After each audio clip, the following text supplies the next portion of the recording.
I don't know exactly how it's going to happen. I don't necessarily know that I want to know. This is quite an adventure. And there is really something very profound about living in the moment.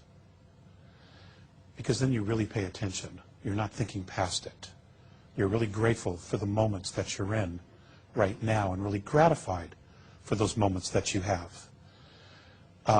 Because time is really the only currency that we have. It's not money, it's time. There's not a minute you can get back. You can always make another dollar, but there's not a minute once it's gone that you can get back. I wanted to share with you the definition of who we are supposed to be, or who we're going to become. I've asked this question several times, and finally, Visão, after much hemming and hawing, agreed to share it with me, who they see us becoming.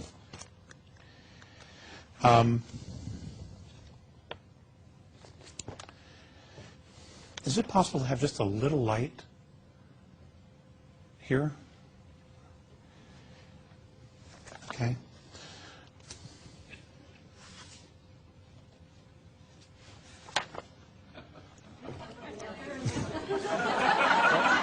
You're the man.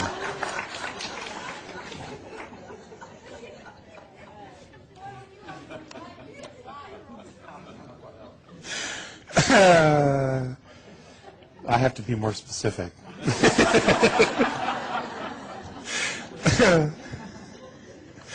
Oh, that's great. That's great.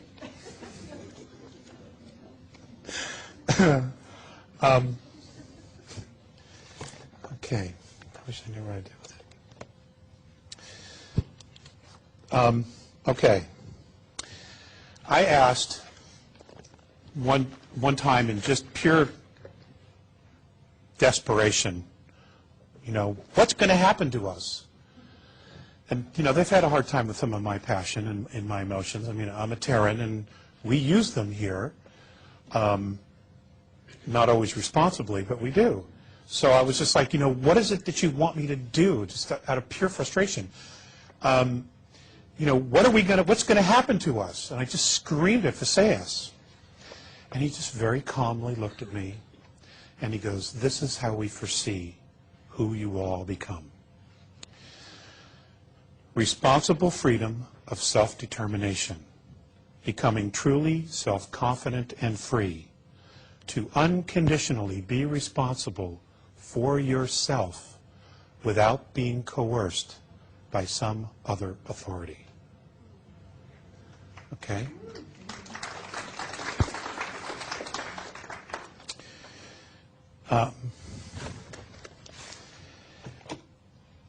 They've said many, many times, we are already who we need to be. It's just a question of remembering. And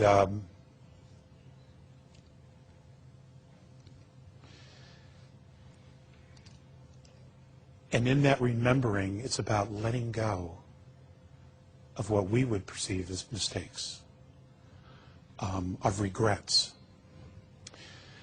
I had a contact in the 90s, and it was at a particular time in my life where just a lot of things weren't going well. And I didn't see any point in even being here. And I was with them on the ship, and I'm like, okay, I'm already in another reality. I just want to stay with you. And that was my request. I just want to stay with you. Don't even bother to take me back. I don't care about anything there. And I literally, with just the clothes on my back, I was ready to go. I was done. Unfortunately, they were not going to allow that to happen.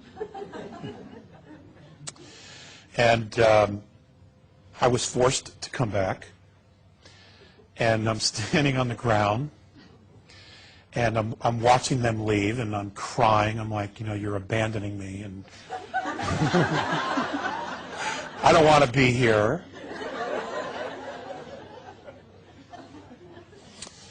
And Visão was at the door, and he just very quietly and in his way telepathically said, Alex, the love that you withhold is the pain that you carry, lifetime after lifetime.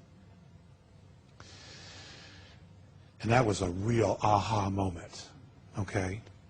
And it was an aha moment because we make decisions like that without ever thinking about them, really. You know, somebody calls us on the phone, hey, I really need to talk to you, I have a situation, and you're like, you know, I've had a crappy day, I can't be bothered with it. And you just don't call them back. Or the kids want to do something, you know, and you know they really want to do it, and you're just too tired, you say, no, we're not going to do it. And the decision isn't that you could do it, the decision is that you chose not to do it. And maybe those aren't the best examples, but we all have made choices to withhold love. From partners, from family, from ourselves. We've all made those decisions. And those are tough. Those are really, really tough to look at. You know, we've all been there. And being consciously aware of not choosing to withhold love is an amazing feat. And it is not an easy one either. And there's not a day that goes by that I don't remind myself of that. I mean, that was an aha moment that's with me every day now. Doesn't always mean that, you know, I always make the best choices or the right choices.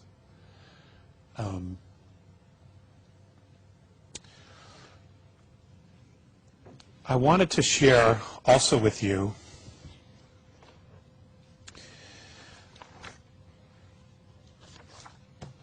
something that they have shared regarding time. No, I'm going to wait on that. On the worship of the isness.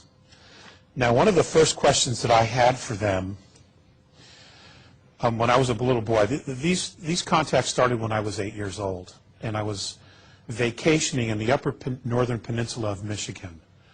My family was living in Illinois at the time, Elk Grove Village, Illinois, and my grandparents owned a cabin up near the Woodstock Crooked Lake area of northern Michigan. And we used to go up there every summer, and it was awesome. It was just an awesome place.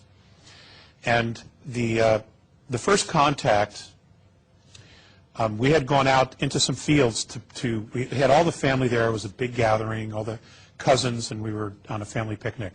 And we went up there we went out to this huge field where the picnic area was, and it was very high grass and acorn trees everywhere, chestnut trees, and we went out to play hide and go seek. Because the grass was tall, a lot of us would just lay down on the grass and we would just hang out.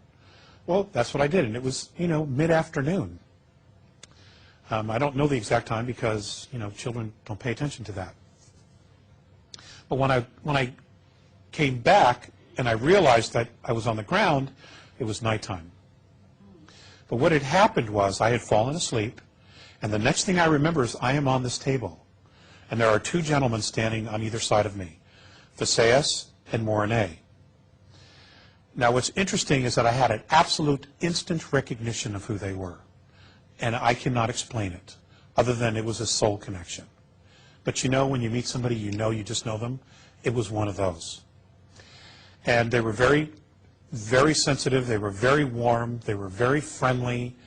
I didn't feel a moment of fear whatsoever. And I remember them helping me sit up, and I'm just looking, and well, where am I? And Visão said, well, you are with us. And I said, well, where's that? And he said, well, you are aboard our craft. We have come back to visit you. And at that point, monitors, the walls were just like this, right here. Okay, but round, circular. There was a light in the room that I simply don't know where it came from because there were no light fixtures whatsoever. The table was just some kind of a metal table with a pad on it, except it was a different type of metal. And all of a sudden, monitors start popping out from the walls.